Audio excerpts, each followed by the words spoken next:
Perkenalkan, nama saya Ergen Fubison dengan NIM 121190166 dari Prodi Teknik Industri dan kelas RB. Nah, sekarang saya akan menjelaskan cara mengamankan funding atau pendahuluan sebagai bagian dari resume modul 1 Stadium Generale. Jadi sebelum menjelaskan tentang cara mengamankan funding, sempat disinggung dalam video tentang langkah akademik dari PhD menjadi postdoktoral kemudian menjadi independent researcher. Nah, untuk postdoktoral sendiri itu ada posisi advertise opening di mana mudah diaplikasikan secara prosedur, respon relatif cepat, dan proyek telah dikembangkan. Nah, kemudian ada juga yang namanya postdoctoral fellowship. Nah, di mana proses aplikasinya ini dikatakan sangat bagus untuk bahan latihan untuk karir kedepannya menjadi akademisi. Dapat keuntungan berupa poin kurikulum vitae dan menjadi posisi yang sangat menguntungkan. Nah, untuk posisi postdoktoral yang telah disinggung tadi yaitu dibagi menjadi dua, yaitu advertise postdoktoral dan independent postdoctoral fellowship. Nah, untuk advertise postdoctoral position sendiri, ini dia dapat diperoleh dengan prosedur langsung seperti pekerjaan biasa. Nah, jadi posisi ini dicari dengan langkah pertama, yaitu mencari iklan yang dapat berupa tawaran langsung, LinkedIn, Twitter, email, majalah saintifik, online, dan lain sebagainya.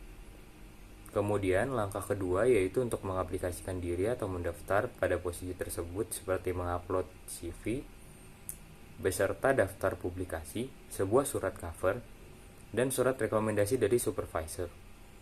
Nah, kemudian langkah selanjutnya adalah melakukan interview yang biasanya berhubungan dengan diskusi bersama PI. Nah, kemudian ada pertemuan grup dan mempresentasikan research atau penemuan terdahulu. Kemudian hasil akan diperoleh, dan pada posisi ini biasanya terdapat hasil yang dapat diperoleh dengan waktu yang relatif cepat. Nah, untuk postdoctoral fellowship sendiri itu independensinya secara finansial. Nah, jadi post fellowship independen ini, fellowshipnya pada posisi tersebut itu mencakup salari atau gaji, travel maupun kebutuhan konsumsi. Nah, jadi untuk menemukan host lab atau institusi tersebut tuh dibutuhkan faktor atau pertimbangan yang berupa grup atau orang yang nyaman untuk bekerja sama, faktor negara secara partikular, kemudian dan ketika kita tidak yakin gitu terhadap pilihan yang harus diambil, maka kita harus diskusi terlebih dahulu terhadap supervisornya untuk nentuin host labnya. Nah, kemudian terdapat tips unggulan untuk mengamankan funding dengan cara memulai dari sangat awal. Jadi, memulai dari sangat awal ini seperti mencuri start, karena prosesnya akan memakan waktu yang sangat lama untuk membuat proposal atau pengajuan funding. Nah, kemudian kita harus perhatiin deadline internalnya buat interviewer kita untuk ngebaca summary yang udah kita buat. Kemudian pastiin surat referensi yang dikumpulkan tepat waktu, dan buat latihan interview secara terorganisir dan bacalah catatan skema atau rencana. Nah, jadi untuk ngamanin funding ini kita butuh rencana. Kemudian untuk menemukan independence research funding, maka dibutuhkan fellowship secara finansial yang mencakup gaji, peralatan lab dasar, kebutuhan konsumsi, traveling, dan beasiswa maupun uang honor. Nah, untuk menemukan host institusi ini perlu mempertimbangkan beberapa faktor berupa negara secara partikular. Nah, negara secara partikular ini maksudnya adalah negara yang support kita. Jadi nggak harus negara sendiri. Negara yang mau ngebiayain kita, negara yang mau ngebantu kita buat improve, itu bisa jadi bahan pertimbangan. Kemudian yang paling penting di sini itu katanya adalah mentorship. Nah, jadi mentorship ini dia bakalan ngebantu banget buat ngembangin kita untuk posisi tersebut. Nah, kemudian ada lagi fasilitas dan peralatan yang memadai untuk research. Dan juga diperlukan untuk diskusi sama supervisor kita terlebih dahulu biar keputusan yang kita ambil nggak salah. Jadi sebelum mendaftar sebagai independent funding, ada juga langkah lain gitu loh. Jadi kita harus pilih host institusi secara hati-hati juga, karena kebanyakan funding itu memerlukan aplikasi terhubung antara pengaju dan institusi. Pastikan institusi itu punya akses atau peralatan untuk penemuan tersebut, dan universitas dapat melakukan banyak hal untuk meningkatkan aplikasi kamu. Nah jadi ketika universitas atau host institusi itu dia nggak bisa ningkatin kita secara maksimal, maka kayaknya itu suatu kesalahan gitu loh untuk ngambil independent funding di situ. Kemudian untuk mendukung aplikasi, maka universitas tersebut itu harus setuju terhadap jumlah research funding additional gitu. Nah jadi research funding additional itu kayak jumlah fund tertentu yang diperlukan untuk research, dan ini nih bener-bener gak bisa diganggu gugat gitu loh dananya. Kemudian ada beasiswa dan hadiah seperti peralatan dan lain sebagainya. Kemudian kita lanjut ke fundingnya sendiri. Jadi funding itu apa? Funding itu adalah sebuah kegiatan yang menyediakan sebuah resource untuk kebutuhan finansial, program atau project. Nah, jadi pada funding ini sendiri itu ada fokus, yaitu pada area apa kebutuhan kita yang paling besar gitu loh. Terus di mana kita dapat menemukan impact terbesar gitu. Nah, jadi pada funding itu kita membutuhkan hal-hal tersebut. Kemudian untuk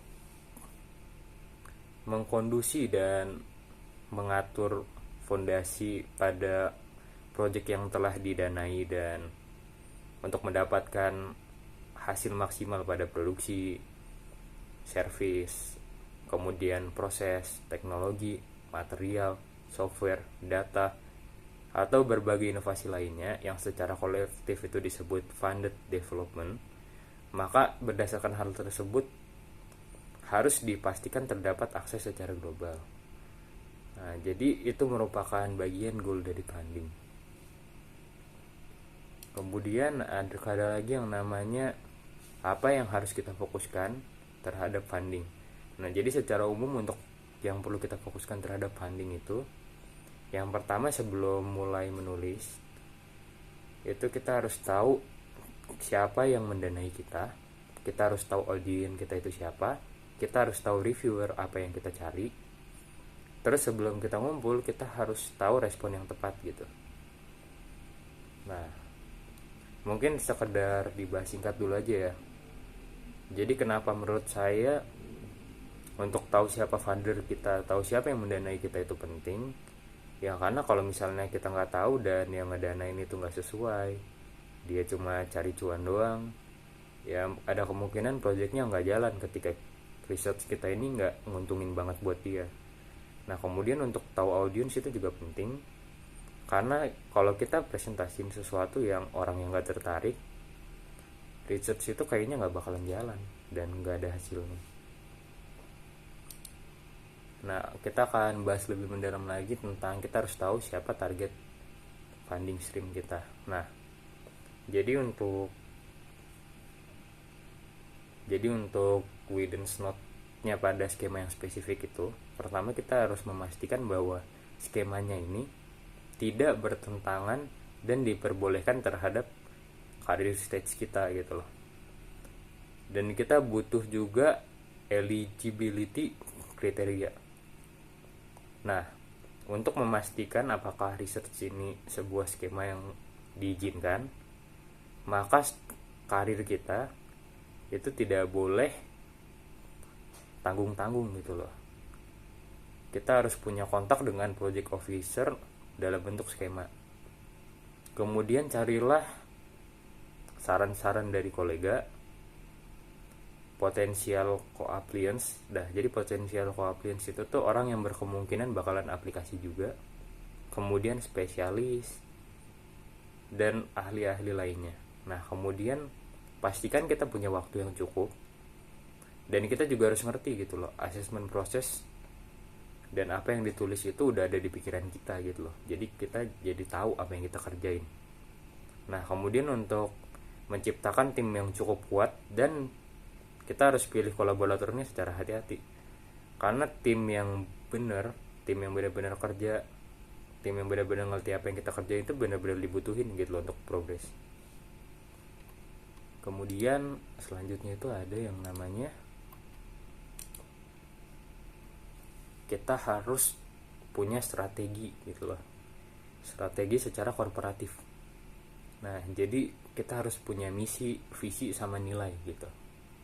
Kita harus pastiin foundernya itu gimana, kita harus pastiin orang yang ngedanain kita itu gimana, posisinya, statementnya, terus kemudian aturan-aturannya dari founder tersebut. Nah, kalau misalnya aturannya, visinya, statementnya, posisinya itu nggak menuhin apa yang kita butuhin, berarti kayaknya lebih bijak untuk nggak ngambil dia sebagai founder gitu. Kita bakalan butuh juga untuk meyakinkan gitu loh, kita itu udah ahli di bidang yang akan kita kerjain, kita udah ahli terhadap metodologi yang kita punya, dan kita ahli di bidang, di area tersebut lah.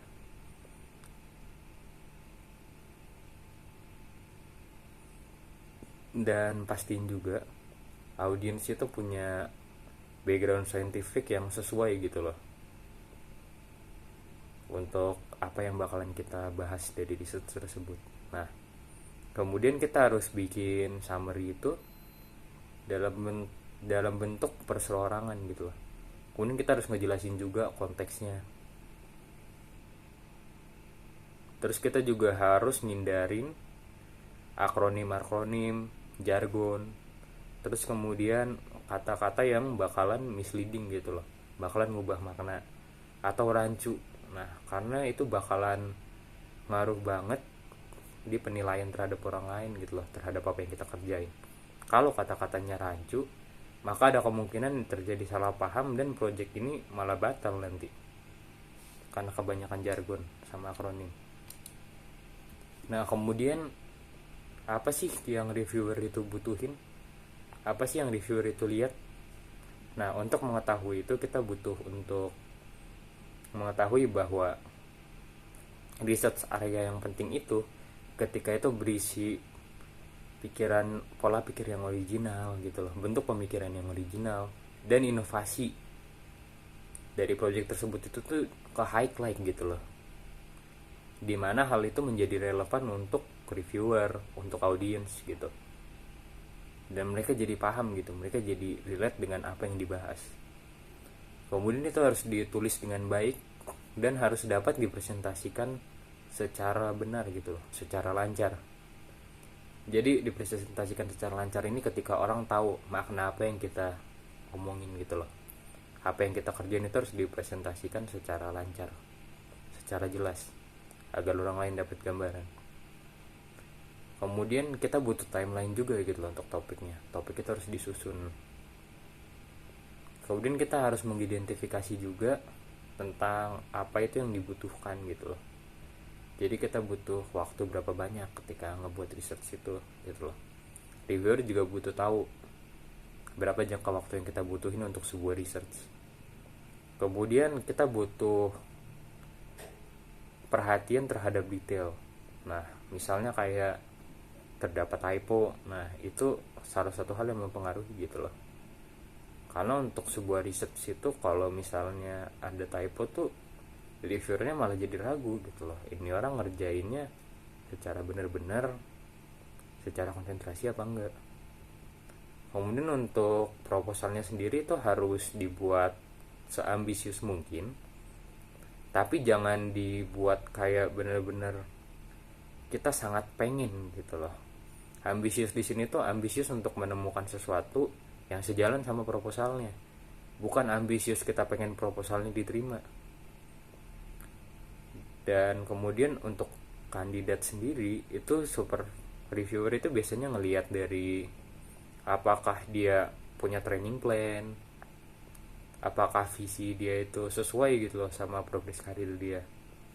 Terus kayak paling ada pertanyaan-pertanyaan tertentu yang udah biasa, kayak 10 tahun ke depan itu bakalan ngapain, terus gimana kesananya, dia bakalan nanya planning dasar kayak gitu. Dan kemudian kita juga bisa dengan cara ngedit gitu loh, kita harus edit, proofread, dan buat setiap section menjadi komplit. Kemudian kita nanya gitu loh ke calon pengaplikasi lainnya untuk mereview aplikasi kita, untuk mastiin bahwa inputnya itu di cover secara benar gitu loh, di cover secara maksimal, di cover secara sesuai. Kemudian pastiin untuk nge-submit sesuatu yang udah benar-benar bersih gitu loh. Bersih di sini dalam artian dia udah selesai direvisi, dia udah selesai diperiksa, dia udah final. Nah, pastiin hal itu tuh relate semua gitu loh terhadap dokumen yang dimasukin. Itu relate, itu nge-support dokumennya gitu loh. Nah, kemudian kita harus tanya kolega kita juga, dia ada komentar nggak gitu loh tentang apa yang udah kita kirim gitu loh. Apakah itu mudah dibaca, apakah itu mudah dipahami gitu. Terus kita harus hati-hati juga sama yang namanya deadline. Kembali ditegasin lagi sekali lagi, kita harus hati-hati sama yang namanya deadline. Nah, kemudian ada lagi yang namanya waktu untuk berdiskusi dan akhirnya ya udah final gitu loh. Final ke budget section. Jadi udah final gitu loh. Setelah semuanya didiskusiin, apa aja yang bakalan dilakuin, kita punya timeline, kita punya waktu yang cukup, kita punya dokumen yang lengkap, akhirnya udah final. Kita ke bagian budget atau pendanaan. Untuk research itu bisa diajuin ke research office atau host institusi. Kemudian selanjutnya lagi ada yang namanya top tips and trick. Nah, jadi top tips and trick agar funding kita benar-benar diterima itu ada yang namanya timekeeping. Jadi pastiin kita untuk jadi realistis gitu loh terhadap waktu. Kemudian kita harus perhatiin juga gaya kita. Ketika nulis itu kita jangan pakai tiny font gitu loh. Mungkin paling kecil kita nulis itu ya 11 lah gitu size-nya. Kemudian kita harus perhatiin margin juga. Kemudian kita harus, ketika kita presentasi itu kita harus nyeritain secara jelas gitu loh. Kemudian kita harus tahu juga audiens kita gitu. Kembali lagi kayak yang sebelum-sebelumnya gitu loh. Top tipsnya pun dari video juga dijelasin kan, kita harus tahu audiens kita gitu. Nah, jadi kalau berdasarkan apa yang dijelasin di top tips video itu, kita harus tahu apakah funding agency itu bakalan berguna gitu loh untuk kebutuhan kita, kayak dia apakah dia empatis gitu loh terhadap basic science kita, terus apakah dia punya background yang sama dengan kita gitu. Kemudian untuk connect dan network, jadi itu ada yang namanya grand calls. Nah, jadi grand call ini dia punya permission gitu loh, dia bisa ngasih akses seperti informasi tertentu gitu loh, kontak tertentu secara spesifik. Nah, biasanya ini nih kita tinggal telepon program manager aja, kemudian mereka bakalan jawabin masalah pertanyaan-pertanyaan kita gitu loh lewat email mereka, dan mereka bisa tanya ke orang lain lagi gitu loh buat kita. Nah, kemudian ada yang namanya recycle. Nah, tapi ini perlu diperhatiin juga ketika kita menggunakan reuse part atau part yang digunakan kembali dari sebelum-sebelumnya, maka dibutuhkan item spesifik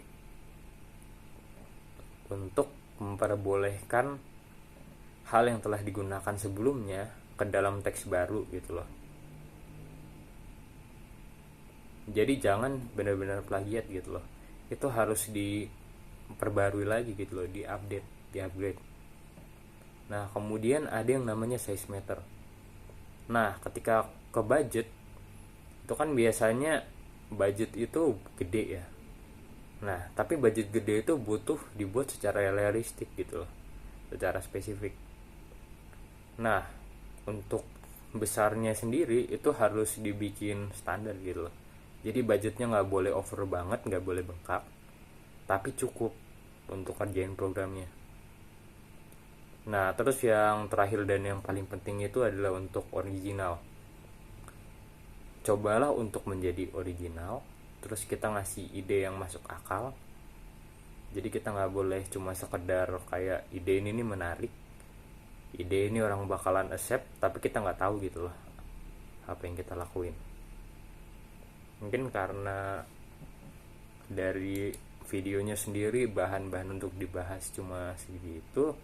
Sekian penjelasan dan resume dari saya untuk modul 1. Apabila terdapat salah kata mohon maaf. Terima kasih.